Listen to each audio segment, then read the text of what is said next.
दोस्तों नमस्कार, स्वागत है आप सबका एक बार फिर से हमारे सच्ची न्यूज में। जी हाँ दोस्तों, एक बार फिल्म ची वीफो अवार्ड शो में पहुंचे मनोज तिवारी, रवि किशन, निरहुआ और भोजपुरी के पावर स्टार पवन सिंह जी, जो कि दोस्तों एक बार फिर से घेलमेल इस अवार्ड शो में होने जा रहा है। आप लोग सुनेंगे और बहुत बड़ी अपडेट आप सबके बीच में लाने वाला हूं। जी हाँ दोस्तों, trending star Khesari Lal Yadav, power star Pawan Singh ji को, यानी कि दो सुपर स्टार में से किसको मिला फिर से अवार्ड शो और हुआ किसके साथ नाइंसाफी। जी हाँ दोस्तों, सारी अपडेट इस वीडियो में आप सभी को जानने को मिलेगा। भोजपुरी की पल पल की खबरें इस चैनल पे आपको देखने को मिलता है। जो भी भक्त, जो जितने भी श्रोता इस वीडियो को देख रहे हैं, प्लीज हमारे चैनल को सब्सक्राइब कर लें और बेल आइकन दोस्तों जरूर दबा दें। और आप पावर स्टार पवन सिंह जी के फैन हैं या फिर ट्रेंडिंग स्टार खेसारी लाल यादव जी के फैन हो तो प्लीज हमको कमेंट में अवश्य बताएं।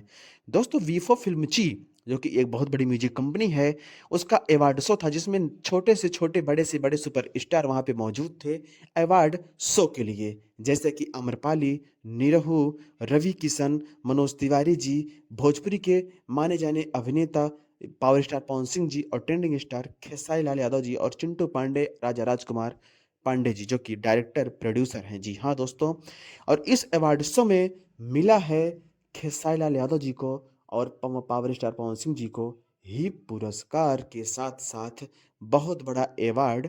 जी हाँ दोस्तों, ये 2024 का अवार्ड शो था। और ये वीडियो कैसा लगा हमको कमेंट में अवश्य बताएं और छोटे कलाकारों के साथ नाइंसाफी हुआ है।